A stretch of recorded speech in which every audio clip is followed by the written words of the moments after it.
Noi iniziamo contenti di poter iniziare. Stiamo lavorando con i sacerdoti, soprattutto con i parroci, a tutti i livelli perché queste celebrazioni siano serene, si collabori tutti.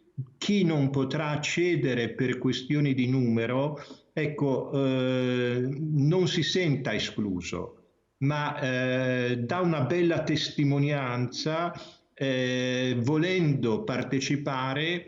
Io spero che certe nostre chiese si attrezzino anche sempre nel rispetto dei dispositivi di sicurezza a dare spazi esterni alla chiesa che possano completare quella presenza legata in qualche modo all'edificio, che ha dei protocolli di distanziamento sociale che non sono da poco, perché molte chiese non sono grandissime, altre sono medie, altre sono addirittura piccole. Quindi continueremo anche a farci accompagnare da quelli che sono i mezzi di comunicazione. Io intanto ringrazio per quello che lei ha detto Antenna 3 e Rete Veneta.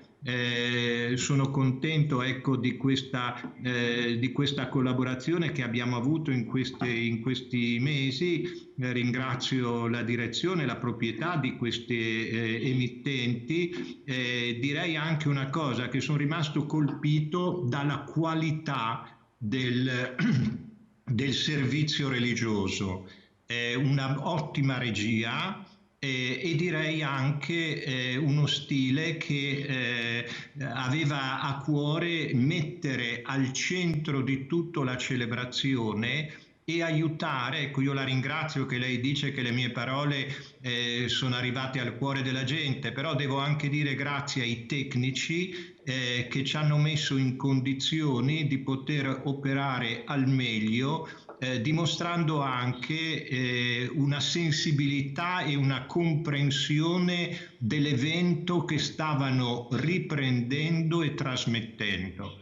Quindi se fosse possibile, ecco, a me farebbe piacere, almeno nelle grandi feste veneziane, poter dire che credere oggi è bello, che le comunità sono anche numerose quando si possono incontrare, perché come lei diceva, sì, la chiesa vuota è un po' scioccante.